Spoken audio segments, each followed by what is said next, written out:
अस्सलाम वालेकुम फ्रेंड्स, उम्मीद है कि आप सब खैरियत से होंगे। तो फ्रेंड, जिस बीमारी के लिए मैं आप लोगों को ये रेमेडी बनाना सिखा रही हूँ, बता रही, ये बहुत फ़ायदेमंद रेमेडी है।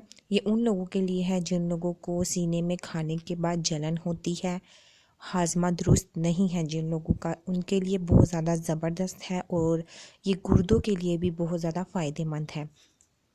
ये तमाम जड़ी बूटियाँ आप लोगों को बहुत ही आसानी से पंसारी की शॉप से बहुत ही सस्ती मिल जाएंगी। तो आप लोगों ने ये जड़ी बूटियाँ ले लेनी है, उसके बाद इसका पाउडर बनाकर घर में रख लेना है और किस तरह इस्तेमाल करना है, क्या क्या चीज़ें लेनी है, जानने के लिए वीडियो को पूरा देखें।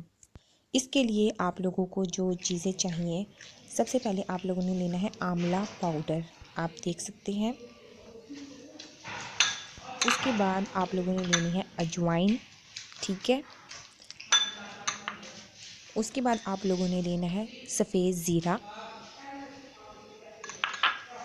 उसके बाद आप लोगों ने ये जड़ी बूटी लेनी है तिम्बर पाउडर, आप पाउडर भी ले सकते हैं, आप लोग ये जड़ी बूटी लेकर इसका पाउडर भी बना सकते हैं। आप लोगों ने ये तमाम चीज़ें बराबर क्वांटिटी की ले लेनी है, कम या ज़्यादा नहीं करनी, तमाम चीज़ें बराबर ही लेनी है। उसके बाद आप लोगों ने इसको खीरे के जूस से इस्तेमाल करना है।